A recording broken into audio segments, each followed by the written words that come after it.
Good afternoon. We are here with another group of mediumship literature, and we are here every Monday at 5 p.m. Pacific time. Everybody's welcome to join us. Just contact me to my Facebook page on called Revenant, or my website, revenant.org. And I'm glad to help to add you to our group, and you can participate in our live readings and discussions. So today we are going to continue where we've stopped. We are reading The Gospel According with Spiritism by Allan Kardec.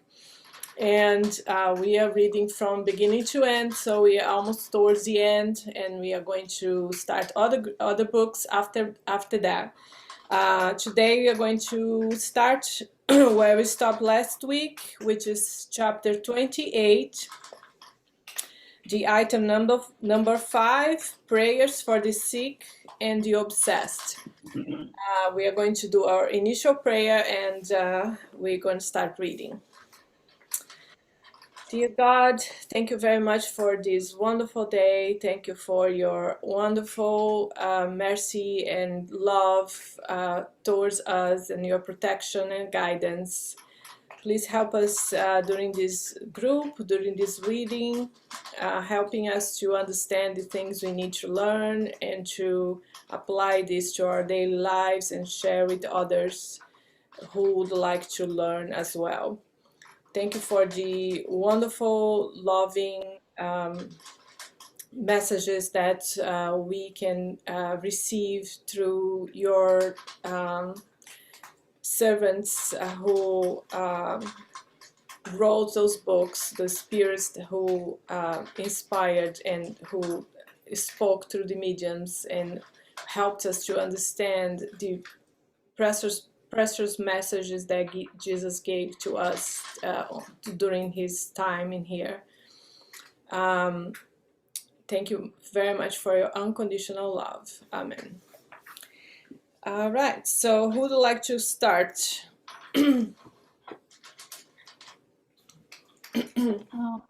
Are we on page 290, like for an enemy who has died? That's what you have? I think... Maybe I'm on. Okay, I think I'm behind here. Yes, I think we passed that. We are on number 5, the block number 5, subchapter number 5, number 77 of the chapter 28. Right?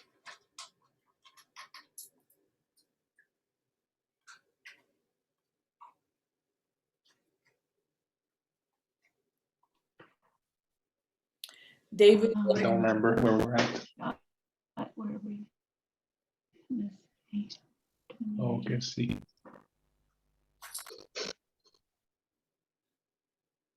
Everybody found it?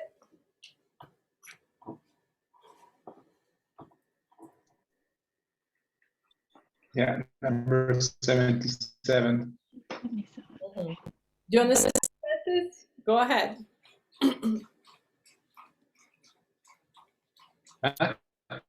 You got frozen. Me? Yeah, if you'd like, but you're frozen now. Me now? Yeah. I don't know what's going on. Is it prayers for the sick and obsessed? Correct. That's it. Okay, I got it. Let me, I can read. It's for those who are sick, 77 preface. Illness belongs to the tests and vicissitudes of earthly life. It is inherent in the grossness of our material nature and in the inferiority of the world we inhabit. Passions and excesses of all kinds create unhealthy conditions in our organism, which are sometimes transmitted by heredity. In worlds that are more advanced in both physical and moral aspects, the human organism, being more purified and less material, is no longer subject to the same infirmities, and the body is not secretly undermined by the corrosives of passions. See Chapter 3, Item 9. In this manner, we must resign ourselves to the consequences of the ambient in which our inferiority places us, until we deserve to pass on to a better one. However, while we are waiting, this does not prevent us from doing whatever we can to improve our present situation. But if, despite our best efforts, we do not manage this, then Spiritism teaches us to support our passing miseries with resignation. If God had not wished that in certain cases bodily sufferings be dissipated and softened, he would not have put the possibility of cure within our reach. His solicitude in this respect, being in conformity with the instinct of self-preservation, indicates that it is our duty to seek these means and apply them. Apart from ordinary medication elaborated by science, magnetism allows us to know the power of fluidic action. And Spiritism reveals another powerful force in the mediumship of healing, the influence of prayer.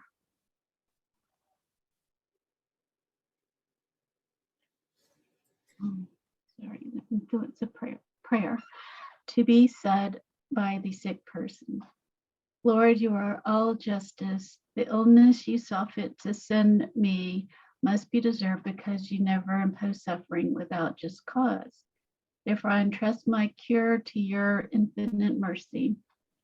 If it pleases you to restore my health, may your nature be blessed. If, on the contrary, it is necessary for me to suffer more, may you be blessed just the same. I submit without complaint to your wise purpose, since what you do can only be for the good of your creatures. Dear God, let this infirmity be a timely warning to me, which will cause me to meditate upon myself. I accept it as an expiation for my past and as a test of my faith and submission to your blessed will. See prayer number 40. 79, prayer for the sick person. Dear God, your designs are impenetrable, and in your wisdom you have sent this affliction to X. I implore you, Lord, to cast a glance of compassion over his sufferings, and if you see fit, to terminate them. Good Spirit, you who are ministers of the Almighty, I beseech you to second my request to alleviate his sufferings. Direct my thoughts so that a balm may be poured over his body and consolation poured into his soul. Inspire him with patience and submission to God's will. Give him enough strength to support the pain with Christian resignation so that the fruits of this test may not be lost. See prayer 57. And then prayer to be said by the healer. Dear God, if it pleases you to use me as an instrument, although I am unworthy, may I cure this infirmity if you so desire, because I have faith in you. But I know I can do nothing alone. Permit the good spirits to concentrate their beneficial fluids in me, so that I may transmit them to the sick person and free me of all thought of pride and selfishness, which might alter their pureness.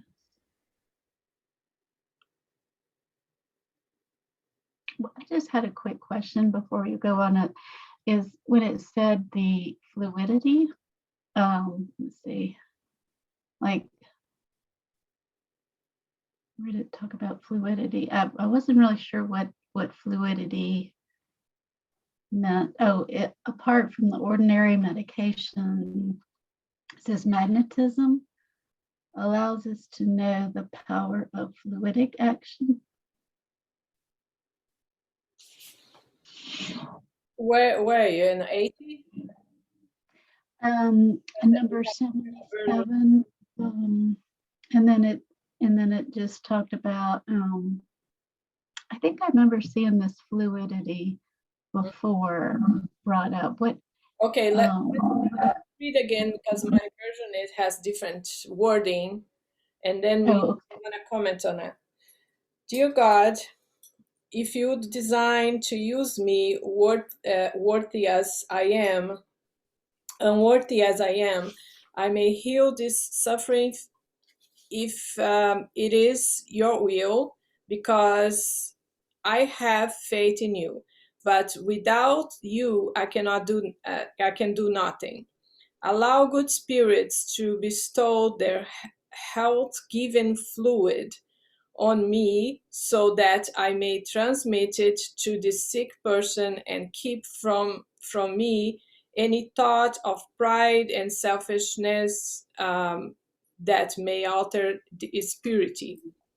So the spirits, when everything is like what we call fluid, what they call fluid is somehow energetic wave that is goes through all the spirits one way or the other, right? But when the intention, when the situation is a healing, they send those fluidic healing for the person. So all the Reiki or spiritual healing is based on that. We have this energy, and of course the spirit that's enlightened and more evolved than us, they have even more pure fluids, more pure energy to heal us. Everything is energy, right? In our body, our mind, even if as we are in this material form, our essence is energy. So when we get sick, the energy is unbalanced. The energy has some kind of blockages. So then they send energy, the spirit send energy through the healer in this example to help the sick to be healed. So it's pretty much spiritual energy. Mm-hmm. Okay, thank you. That makes sense. Keep going. This is for those who are obsessed. Okay, 81. Excuse me, sorry. Before we move on for the obsessed, the prayers for the obsessed, any other questions or comments about the prayers for the sick? There are some prayers that are for the person, for themselves, right? Praying for themselves. There are others for prayers for someone else. Then we are praying for someone else.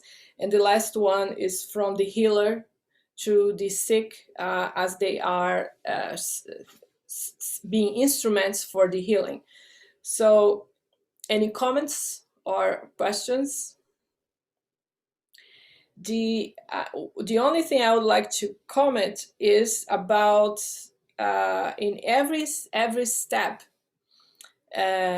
because those as we saw in the beginning of this chapter, this whole chapter 28 is about prayers, right? Different kinds of prayers in different circumstances and everything. So all the prayers that are here are examples, right? Which we can follow. It's not to be memorized. It's not to be like taken literally, but examples of prayers that we can use, right? And the things that are here in this part, in this particular part, is it is important for us to notice that there's always like this sense of humbleness, right? Asking for healing, but being submissive to God's will. If that's something that's your will, or if that's something that's for my benefit, that I stay ill or I don't get cure, I will accept it with resignation. So this is really important through everything in our life, not only for sickness, but also for anything in our lives. Everything happens for a reason. It doesn't mean that we need to accept everything passively and not try to change things, to improve things in our lives, or to find cure for diseases, anything like that. Nothing like that. But we need to have underneath our everything we should do everything in our power to overcome our obstacles, our problems, right? To solve our problems. But we always need to keep in mind that the most important part of our lives is the evolution and the healing of our spirit, because we are here to evolve, right? We are here to grow. So if our disease is part of our growth process, if either temporarily or in a permanent way that would lead us to death, we don't know everything that's behind it. We don't know the whole story. We don't know exactly sometimes why that would be necessary, but God knows. And we know as spirits, before we came here, we somehow have made a contract or something to go through those things. And there's a effect, and there's a reason for ourselves and for others around us. So sometimes we feel like revolted, right? Why this kid is sick? This poor kid is with cancer, or why my relative died so young before their later days? Why that person got so sick? And things like that. Or even to ourselves, why do I get that disease since I took care of myself and this and that? But that is not going to help us, because first of all, whatever is behind it, we need to deal in the best way possible. We need to kind of try to learn as much as we can with the circumstance, understand like first of all, what I am doing that I'm not aware that's causing that. Or how I can deal with that in the best way possible. Besides of everything else we should do. Yes, we should go to the doctors. Yes, we should do changes or seek whatever solutions we could, but always having in mind that the most important thing is our spiritual growth.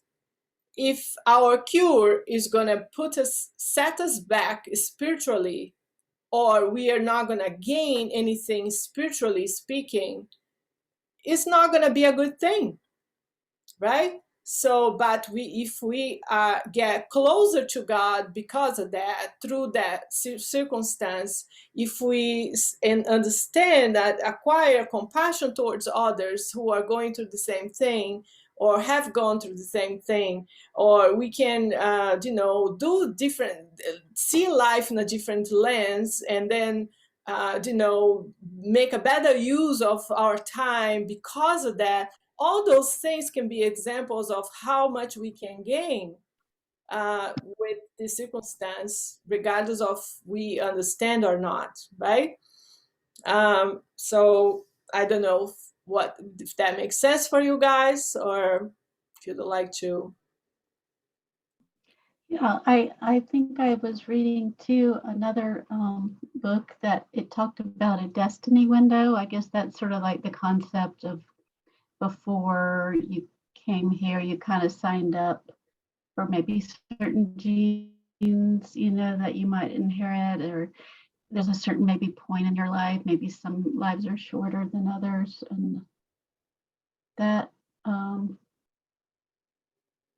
of like this too, I guess. Mm-hmm. Exactly. Because that is going to put us in a much better state spiritually than anything else. Is the peace that comes with the resignation, even when we are not having what we think is best for us, is wonderful. And sometimes that's all we need. For example, I have a very good friend, very close friend, who dealt with cancer, but her cancer was so severe that she came back several times and metastasized at some point. It got metastasized for the whole body. So she was pretty much at the end of her road, but she was still doing treatments, and the doctors were not hopeful about her case, but she was doing the treatments. And then she also did a spiritual treatment, a spiritual surgery. And through that experience, going through that place, talking with the mediums, listening to the guides, that was a trans mediumship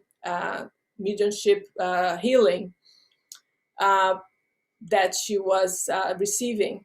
So listening to the messages from the spirits, that the spiritual doctors that came through the mediums at that place several times that she go there, it was extremely useful for her. She said that she learned so much through that treatment, that spiritual treatment, and that whole experience that was not even like she cannot even describe. And her life completely changed. She's healed, and which is another thing that was really remarkable, for not only for her but for all of us and everybody that knew her, and for people that didn't believe in God or the power of spirits. The doctors cannot believe that she was healed. So how much healing that experience have promoted, and if it wasn't for the severity of her case, any of this would have happened, spiritually speaking. So that's what we need to keep in mind of, there's always a reason behind everything, and we always need to keep the faith and the resignation that everything's for the best, even though we do everything we can to overcome the problem. So it was really, really beautiful.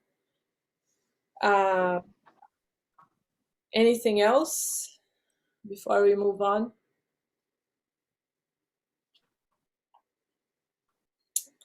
All right, so we can continue on. Prayers for the sick and the obsessed. Everybody knows what's obsessed?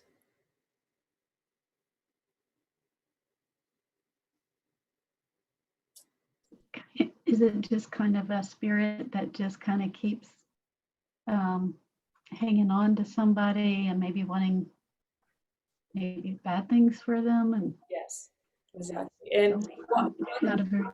what is a spirit like that? Is a sick spirit, right? They are sick. They are spiritually sick. So they are in a really bad shape, emotionally speaking. They are suffering so much. They are in such a dark space on their own mind, and they don't see the way out. They don't see that there any possibility for them to be ever happy. And then they rejoice in making other people's lives miserable, because that's the only thing they think they can do. There's no way out. Life is horrible. They are revolted with everything. There's unfairness for them in their own mind. Everything is unfair because they are so sad and in such a pain, and because they don't believe there's a way out. So all they can do is to do bad things for others, because they feel that they are victim of life or whatever. So that's the mentality, and it's interesting that we see people like this here, right? Incarnated. And there's no difference. So the only difference is that people without a body that's not incarnated, they can go everywhere. They can do all the things that we cannot do when we have a body. We are incarnated. We have limitations. We have laws. We have jail. We have so many things. We can die. We can be killed. But the spirits doesn't have any limits, although they cannot do whatever they want. Of course, God is above everything. God would not allow anything that would not be somehow that would not be fair. So if something happened to us as a consequence of obsessed spirits, is because somehow we open a little door without noticing, by fear, by sadness, by being in a bad shape ourselves, by somehow we kind of left a little door open, and they come. or they are someone that they think caused their bad fate. If let's say police send them to jail and they died in a jail, they're gonna hunt that policeman or something. Even if the police would not be responsible or would not be unfair, would not have done anything wrong for them per se, they are just doing their job, but they are gonna, it's just an example. Or someone who died in an accident and they can, if they are not in good shape after they pass, they can hunt the other person who caused the accident or whatever. A lover who died in jealousy, they're gonna hunt all those circumstances. But we always have, love is the only way to protect ourselves. And loving ourselves, loving others, and sending love even for those who are in such a bad stage, either here or hereafter as spirits not incarnated, is the only way that we can protect ourselves and eventually help them. Because if they hear our prayers, if they hear our example, our loving energy spread around us, they can be curious, they can start to learn with us, they can open a little window of, okay, how can I get there? How can I apply this to my own life, to my own reality here? And then if they start to grab that, they can be healed. And that's the whole point. There's cure for everything. There's changes, hope for everyone and everything. It's all about time, right? If we understand that, we save ourselves a lot of time to, like, when we are in a dark place, for example, in sadness or desperation or hopelessness, even if we are not obsessors, we can get into this kind of state. But when we look for help, we ask for help, the help always comes, always. So it's a reality for them, and it's a reality for all of us. So let's see. Prayers for the sick and the obsessed. Elizabeth, would you like to continue? Or somebody else? Sure, unless anyone else wants to. It's for those who are obsessed. 81 preface. Obsession is the persistent action which an inferior or bad spirit exercises over an individual. It may present many varied characteristics, from a simple moral influence with no perceptible exterior signs to complete organic and mental perturbation. It may obstruct all mediumship faculties. In automatic writing, this may be shown by the insistence of one spirit in communicating to the exclusion of all other spirits. Bad spirits encircle the earth due to the moral inferiority of its inhabitants. Their malevolent action forms part of the afflictions which face humanity. Obsessions, just as much as infirmities and all life's tribulations, must be considered as tests and atonements and accepted as such.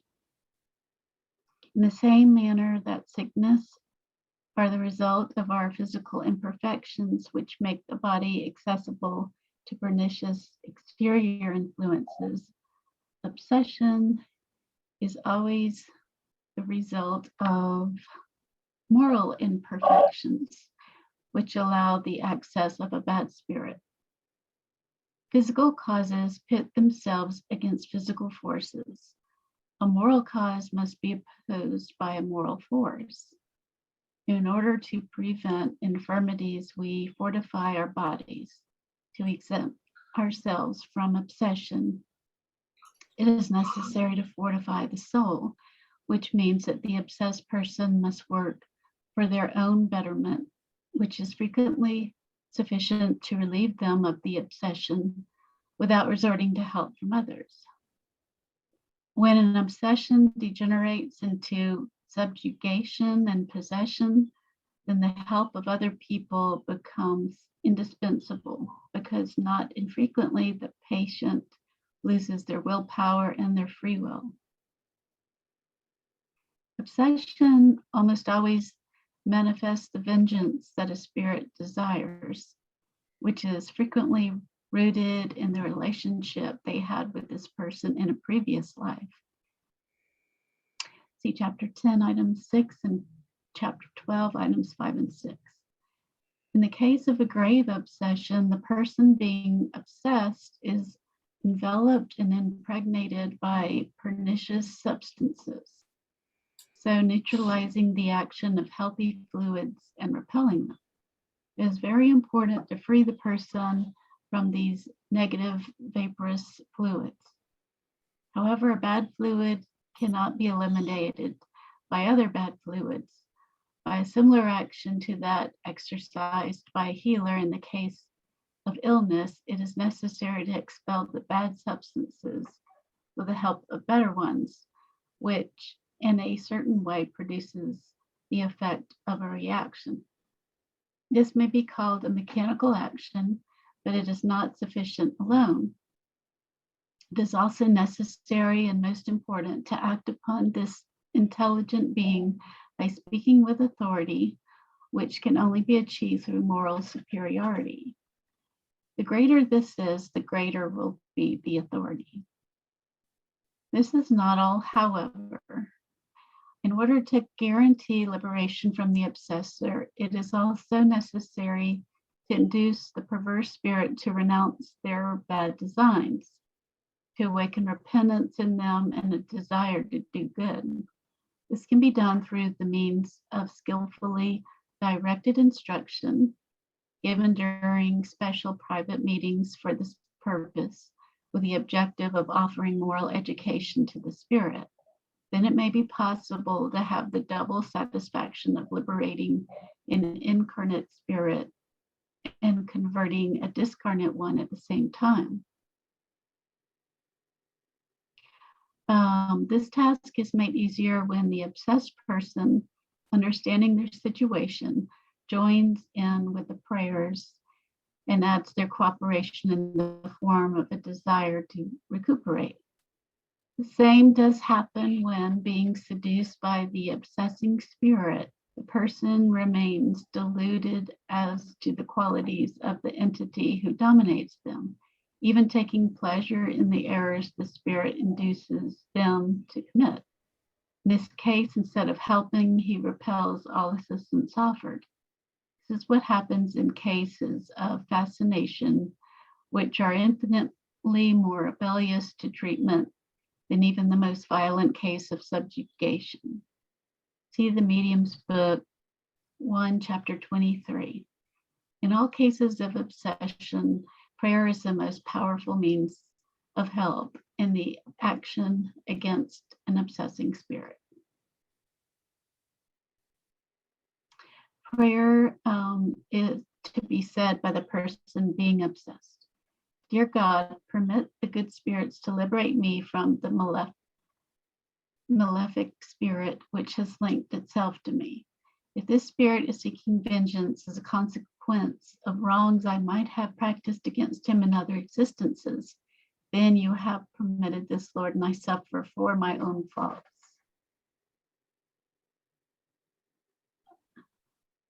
May my repentance make me worthy of your pardon and of liberation. But whatever the motive, I beseech your mercy for he who persecutes me. Lord, help him to find the pathway to progress, which will turn him away from the practice of evil. May I, on my part, repay evil with goodness, so inducing him to better sentiments. But dear God, I also know that it is my own imperfections which make me accessible to the influences of imperfect spirits. Give me the necessary light so I may recognize these imperfections, and above all, remove the pride in me which makes me blind to my own defects. How great must be my unworthiness to allow a malefic being to dominate me. Dear God, may this blow to my vanity be a lesson for the future.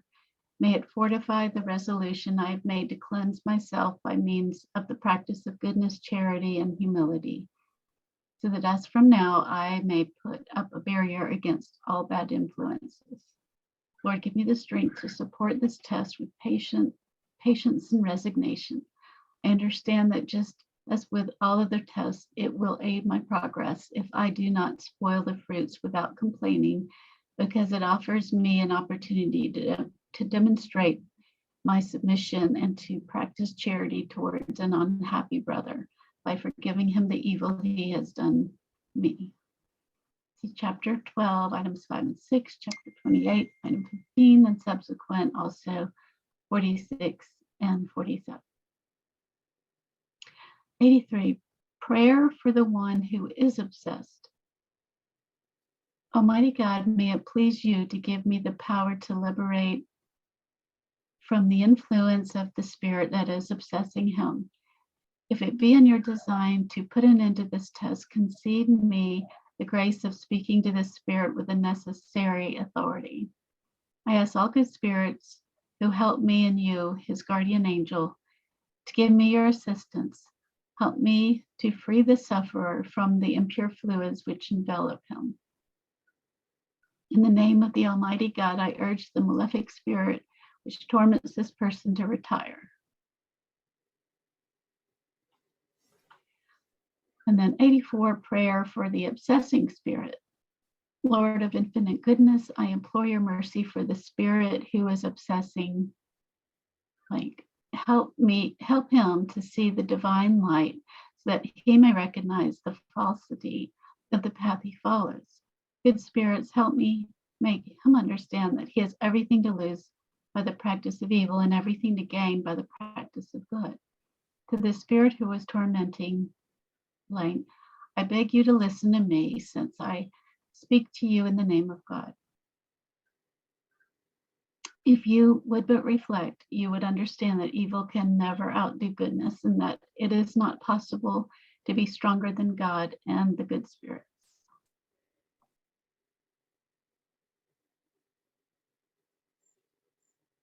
It is possible for them to protect from your attacks. If this has not been done already, it is because he had to go through this test. But when this test reaches its end, then all action against him will be blocked. The evil that you have done instead of causing harm will have contributed towards his progress and happiness. In this manner, your wickedness will be a total loss for you and will only rebound upon yourself. God, who is all-powerful, and the superior spirits who are his delegates, being more powerful than you, are capable of putting an end to this obsession whenever they wish, and your tenacity will fall before the supreme authority. But because he is good, God wants to leave you the merit for having ceased of your own will. It is a respite that is being offered to you, and if you do not take advantage of it, you will suffer deplorable consequences. Great punishment and cruel sufferings will await you, will be forced to plead for mercy and for the prayers of your victim, who has already forgiven you and prays for you, which constitutes a great merit in the eyes of God and hastens their liberation. So reflect while there is still time, seeing that God's justice will fall upon you as it does on all rebellious spirits. Consider that the evil you do now necessarily has a limit, whereas if you persist in being obstinate, you will only increase the extension of your own sufferings. When you were upon earth, did you never consider it stupid to sacrifice a great goodness for a small momentary satisfaction? Is it the same now you are a spirit? What will you gain by what you are doing? The misguided pleasure of tormenting someone which does not stop you being wretched, even if you do not admit it, only leaves you more unhappy. On the other hand, see what you're missing. Look at the good spirits around you and tell me if their lot is not preferable to yours. The happiness they enjoy can also be yours whenever you like. What do you have to do for this? Beseech God, and instead of doing evil, do good. And know that you can transform yourself immediately, but God does not demand the impossible. You cannot transform yourself immediately, but God does not demand the impossible. He only asks for goodwill. Try and we will help you. Make an effort so that very soon we may offer up in your name the prayer for those who are repentant, number 73, and no longer rank you amongst the bad spirits, while we await the moment when we can count you among the good spirits. See also number 75, prayers for hardened spirits. Remarks: the cure of grave obsessions requires much patience, perseverance, and devotion. It also demands tact and ability to direct those who are frequently perverse, hardened, and astute towards being good spirits, since there are those who are extremely rebellious. In the vast majority of cases, we must be guided by the circumstances. Nevertheless, whatever the characteristics of the spirit, it is an incontestable fact that nothing is obtained by either constraint or threats. All influence resides in moral superiority. Another truth equally well proven by experience as well as logic is of the complete ineffectiveness of exorcism, formulas, sacramental words, amulets, talismans, exterior practices, or any kind of material symbols. Prolonged obsessions may cause pathological disorders, which frequently demand simultaneously or consecutive treatment, be it magnetic or medical, so as to be able to restore organic health. When the cause has been destroyed, it remains for the effects to be remedied. See the Medium's book, second part, chapter 23, Obsession. Also, Review Spirit, February and March 1864 and April 1865, examples of cures for obsession.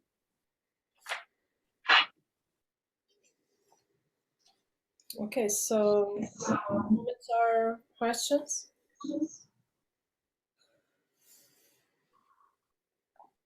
I guess I'm still a lot like I'm not exactly sure what you're supposed to do. I see the prayer,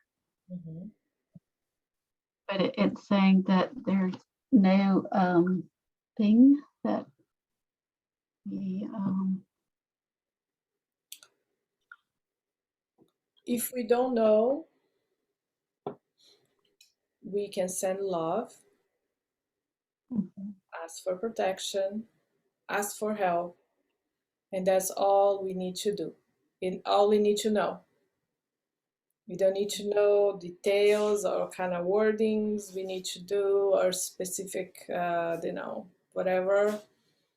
Love is what heals us from anything. So if we are healing the obsessed, or if we are being obsessed, or if we are being taken in an obsessive kind of mode, all those three options are the solution are love and asking for help. Because in those three circumstances, we are dependent on, first of all, our own will, but depending on the circumstance, like they said, if the person is so obsessed that so taken by the obsessed spirits that they lose their free will, they cannot help themselves, then external help would be necessary. So asking for help is always important, because the solution always comes from those two things, from us wanting to change, wanting to be helped or wanting to be cured, and the spirits that are more elevated. Because the healing always needs to come from a spirit that's is more morally evolved than those who are being either a victim or the obsessor themselves. Let's say a child cannot cure a patient, right? It needs to be a doctor. A doctor goes to school and, you know, all the basic education and college and medical school and then residency and practice and this and that until they are able to know what to do with the sick, right? So it's the same thing with spirits. So they need to evolve, they need to acquire knowledge, they need to acquire their own elevation, their own evolution to be able to help others in lower states. So sending love and asking for help for ourselves and for the obsessors are really important. And remember what they said before, that we can never help an obsessor or someone that's obsessed, or even ourselves in case we are suffering obsessions from other spirits, with the same kind of frequency. We cannot coerce them, we cannot yell at them, we cannot wish them will, we cannot apply violence back, because this is the same frequency. We cannot cure something with a virus. We need to give the antidote, right? We cannot cure disease with a virus. You need to give the antidote. So the antidote for badness, for evil, is love. Period. If you don't forget about everything, if you don't understand all the details, that's all we need to know. Because that's the essence of what they wrote here. Help them, like asking for help. Please help them to get out of this state. For the obsessed or the obsessor, help them to find the light. Help them to be free from those negative influences. That all is based on love and compassion. A healer needs to have that kind of mindset. If we are with someone in front of us asking for spiritual healing, if we are angry at them, if we are envy of them, if we are judging them, saying like, oh, this person, like, they deserve what they have, think like, oh, I'm gonna do whatever my job, but they are disgusting and they deserve what they are doing. They are suffering. We are not gonna give any healing. We need to have our pure heart, our compassion towards them. We are all the same. Sometimes we are going through these different stages of our lives, of different circumstances, and we think that we are above others, but we are never above anyone. Never. So, and that love and compassion, that like seeing each other as brothers and sisters in the same planet, that we are all learning and evolving,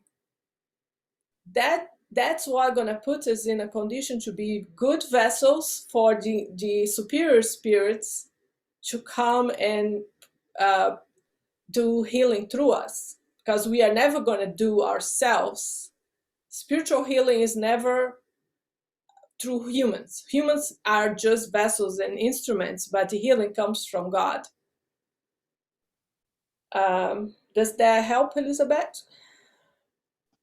Yeah, I think it does. And how do you know if there should be an obsessor obsessing you, I guess? They usually manifest themselves in sense of thoughts. invasive thoughts, or changing our regular mindset. Sometimes we don't really realize. That's the thing. That's why it's important to pray every day, to be linked with God, and to have that moment of meditation and link with God every day. Because it's so easy, isn't it? To flip in a state of anger, to flip in a state of sadness or desperation or jealousy or whatever life put us, or the challenges of life put us against. It's so easy. And then when we are in that state, we are open vessels for them. So depending on who is there, around us, or how long we are allowing ourselves to be in that state of that negative feelings, we are attracting more and more. And the more they come, the more we allow them to come, the more they take possession of us, of everything we do, everything we think, everything we feel. So it's really important for us to observe our feelings and our thoughts, because they communicate through thoughts. Spirits communicate through thought. And we underestimate the power of thought, right? Like we think that if we don't say anything, if we behave in an appropriate way, we can think everything. We can judge people, we can curse them, we can have angry thoughts about them or towards them, and everything's gonna be fine just because we don't say anything. That's an illusion when it comes to spirituality and even our lives, because those states of mind produce energy, and we are gonna attract more and more this kind of reality to our lives. So the things we feel and think are really important. Of course, there are states of mental health where people sometimes have racing thoughts. People with anxiety, they always think negatively.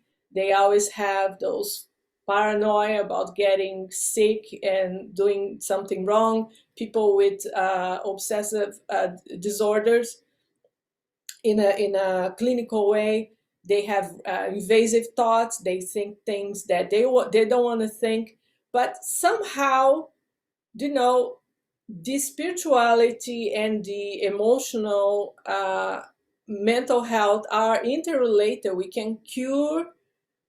If we cure one, we are going to help the other, and vice versa. And of course, they are different things. They are different aspects of ourselves, but they are both interrelated. So sometimes people with OCD, they of course they need therapy. Sometimes they need medication. All that is important, but it's also important, the emotional the spiritual aspect of it, because nothing happens separately from each other. Our body, our mind, and our spirit are interrelated. So we always need to pray. The same way that a person with a cancer or a person with an infection, a COVID or whatever, can be healed through the power of prayer, along with the other treatments. The same way we can cure ourselves, or we can pray for others who are suffering from those things.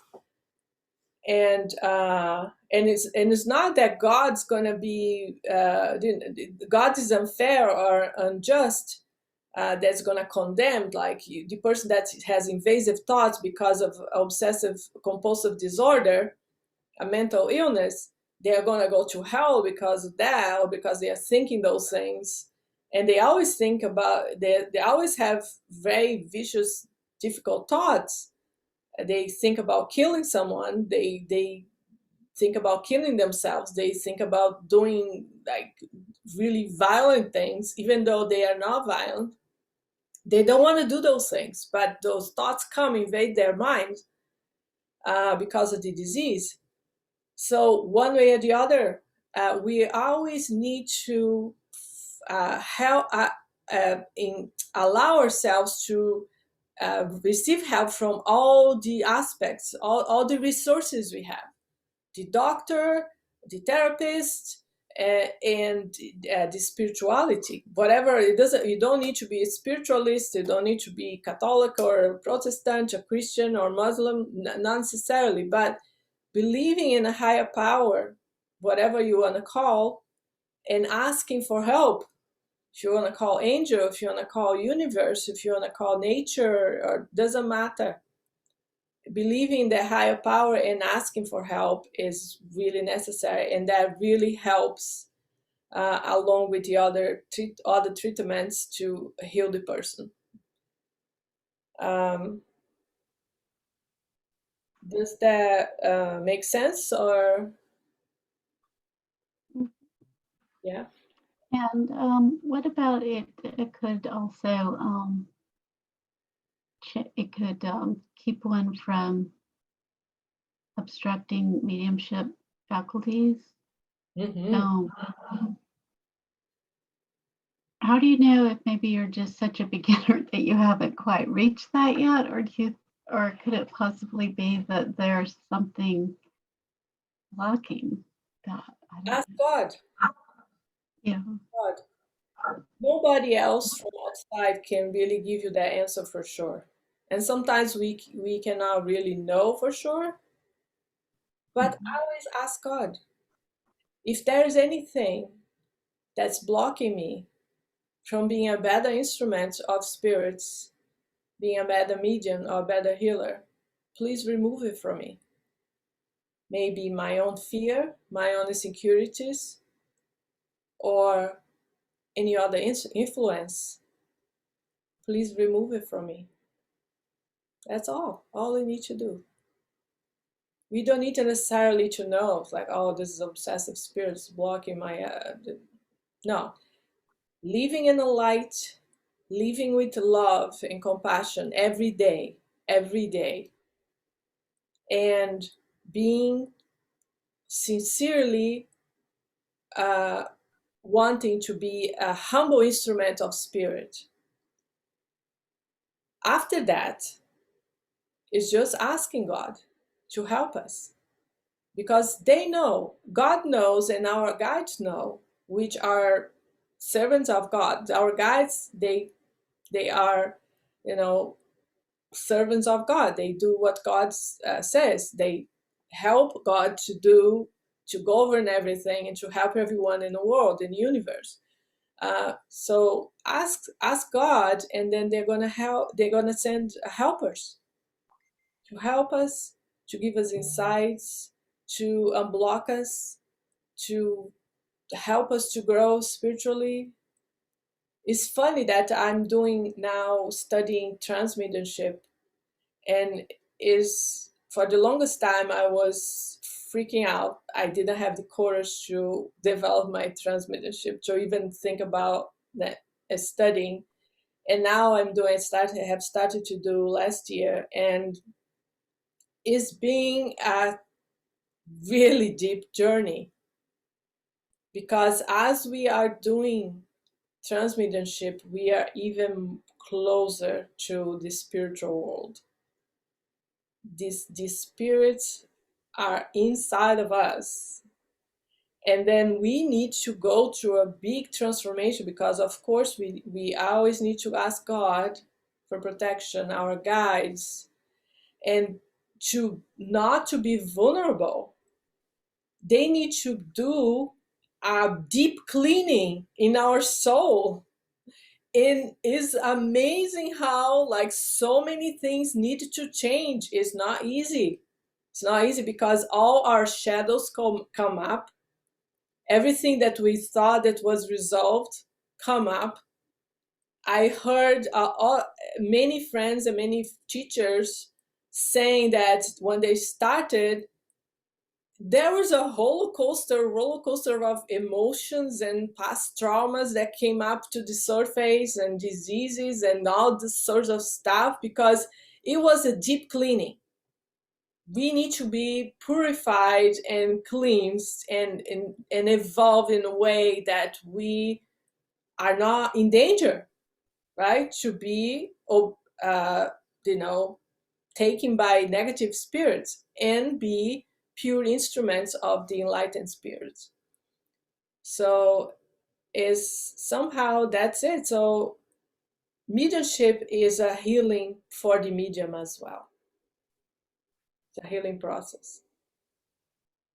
But it's wonderful.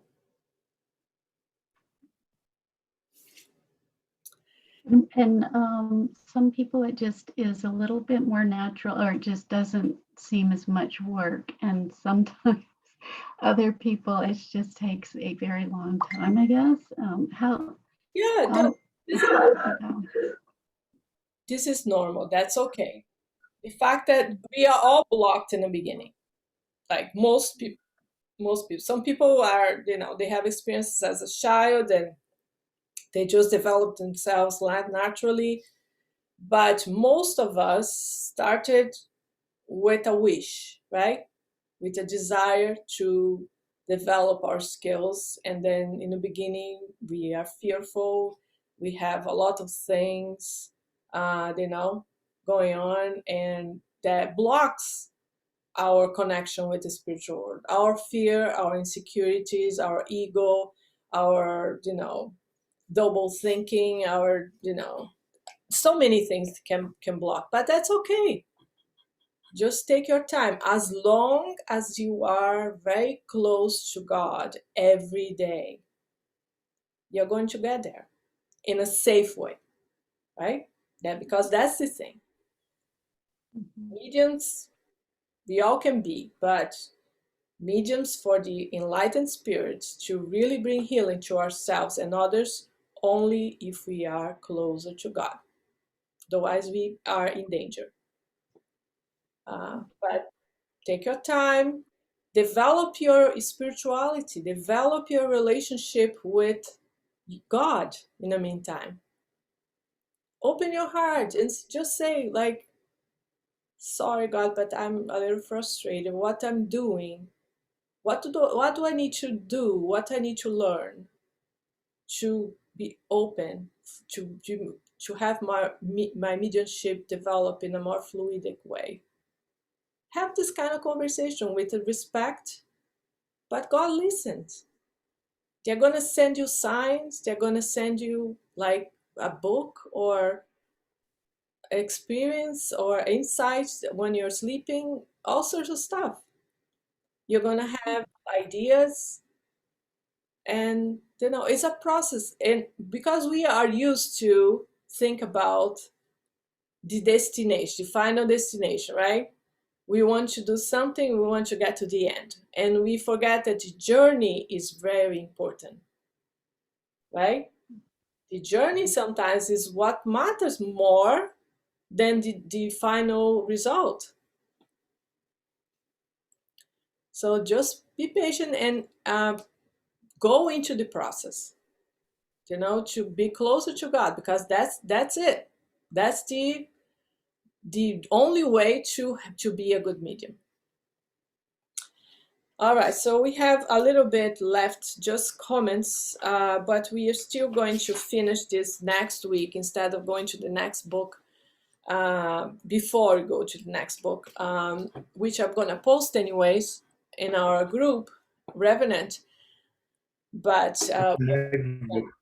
what? The next book is going to be the Book of Spirits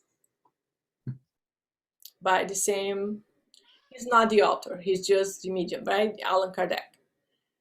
But I have posted already the PDF, but I'm going to post again because it was a while ago.